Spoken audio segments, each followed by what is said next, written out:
پہلے تو میں نے مسلمانوں کے اخلاق سنے تھے، اب تو میں نے دیکھ بھی لیے. پر یہ بتا جب 12,000 آیا تھا جان کیوں نہیں چھڑائی؟ تو حضرت چارہ کاٹتے کاٹتے رو پڑے. فرمانے لگے تو نہیں نہ جانتا یہ بیٹیاں سانجی ہوتی ہیں، پتہ نہیں نا. میرے رسول پاک نے تو حاتم تائی کی بیٹی کے سر پہ کپڑا رکھ کے کہا تھا بیٹیاں برابر ہوتی ہیں. تو یہ نہیں پتا جب اس کی 6 بیٹیوں کی شادی ہوئی ہے میرے اندر روحانیت کتنی بڑی ہے.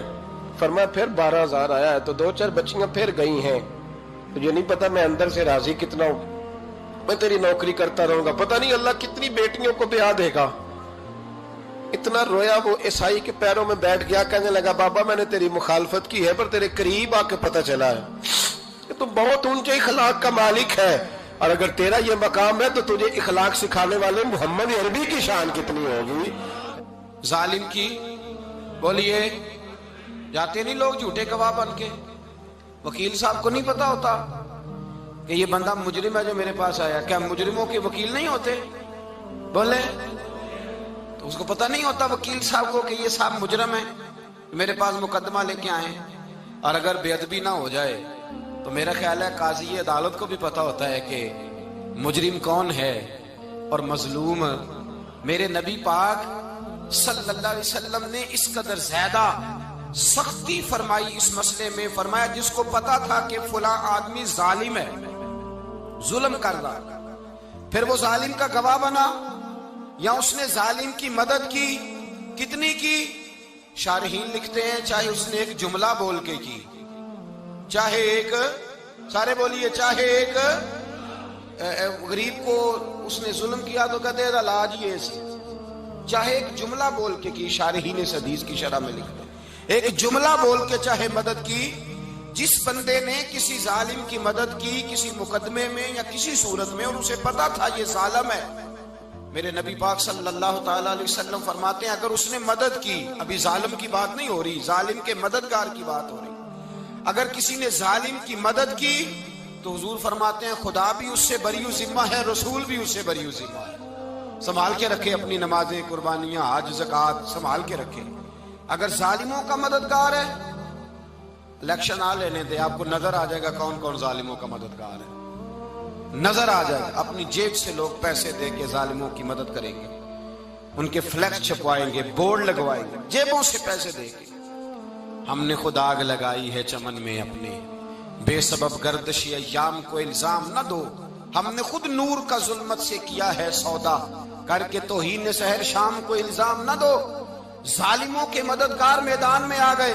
یہ چھوٹا لفظ نہیں، میرے حبیب پاک صلی اللہ علیہ وسلم نے فرمایا جو ظالم کا مددگار ہے سن لے جو سجن کے ساتھ کچہری جاتا ہے، وہ یاد رکھے جو دوست کا گواہ بنتا ہے، وہ یاد رکھے جو کہتا ہے میں مانگی گیا تھا، مجھے بلایا گیا تھا قبضہ چھڑانے کے لیے کسی غریب بیوہ کی جائیداد پہ. کب وہ سن لے تو مدد کر کے نہیں آیا، تو خدا کے ذمے سے نکل گیا ہے.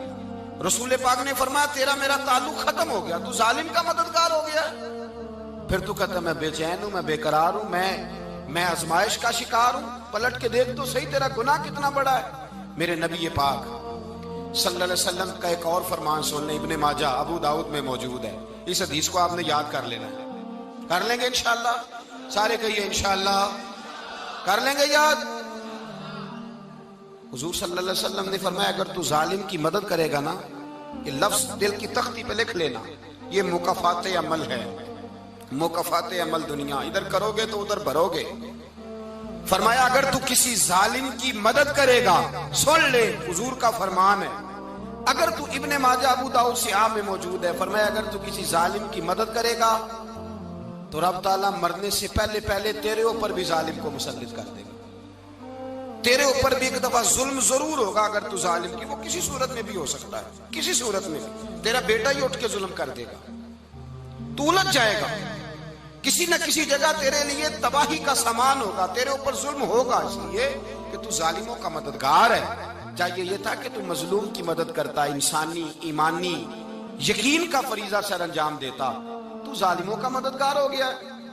ٹٹول کے دیکھ لیں، رزلٹ نکال کے دیکھ لیں، ہمارے زمانے میں ظالموں کے مددگار زیادہ ہیں.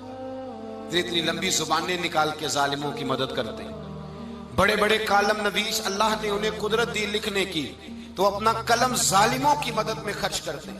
وہ لوگ جن کو اللہ تبارک و تعالیٰ نے قدرت دی، ہمت دی، طاقت دی، کچھ لوگ ان کے حلقہ احباب میں، وہ اپنے لوگوں کو استعمال کر کے ظالموں کی مدد کرتے ہیں، ظالموں کی مدد کرتے ہیں۔ میرے نبی کریم سید عالم نور مجسم صلی اللہ علیہ وسلم نے فرمایا، اگر تو نے ظالم کی مدد کی تو جب تک تو توبہ نہیں کرے گا رب تجھ سے ناراض ہی رہے گا۔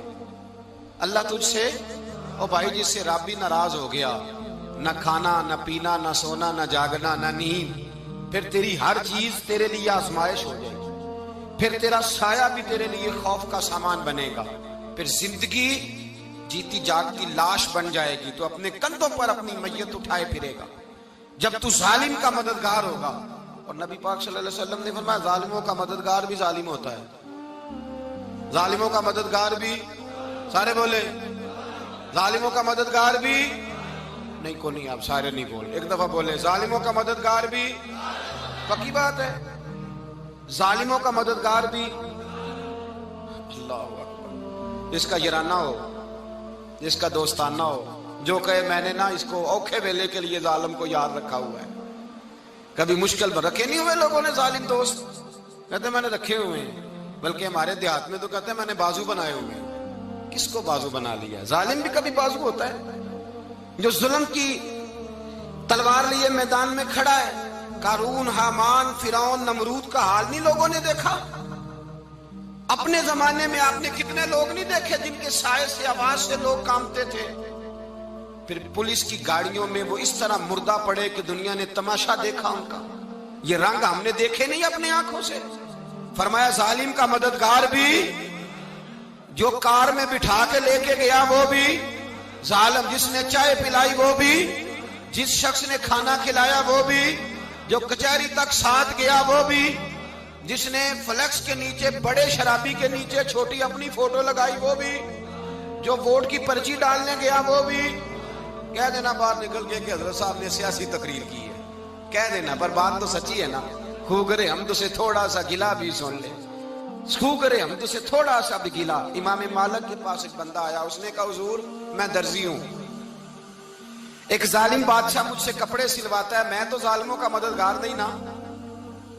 ایک ظالم بادشاہ مجھ سے، حضور میں تو مددگار نہیں نا ظالموں کا۔ جو فرمایا ظالموں کا مددگار بھی ظالم ہوتا ہے، تو کپڑے لے کے آتا ہے میں سی کے دے دیتا ہوں، ذمہ داری نہیں۔ یہ ایک آدمی دکاندار ہے، اس سے کوئی بندہ چیز خریدنے آئے گا تو تھوڑی کہے گا میں نے نہیں دینی، تو دے گا۔ کوئی بندہ اگر کسی شخص سے کوئی کام کہتا ہے جو اس کی فیلڈ ہے، اس کا شعبہ ہے، اس کا معاش کا وہ سلسلہ ہے، کہتے ہیں یا رسول اللہ صلی اللہ علیہ وسلم ظالموں کا مددگار بھی ظالم، حضور نے فرما دیا۔ تو امام مالک سے بندے نے مسئلہ پوچھا، دل کی تختی پہ لکھنے والی باتیں ہیں، کہا حضور میں درزی ہوں، ظالم کپڑے سلواتے ہیں، میں تو مددگار نہیں نا۔ امام صاحب کہنے لگے نہیں، مددگار تو وہ ہوگا جو تجھے سوئی دھاگا فراہم کرے گا، تو پورے کپڑے سی کے دیتا ہے، تو خود بہت بڑا ظالم ہے، تو پورے سوٹ سی کے دیتا ہے، تو بہت بڑا ظالم خود ہے۔ مددگار تو وہ ہوگا جو تجھے دھاگا دے گا، جو تجھے بٹن دے گا، جو تجھے نلکی دے گا۔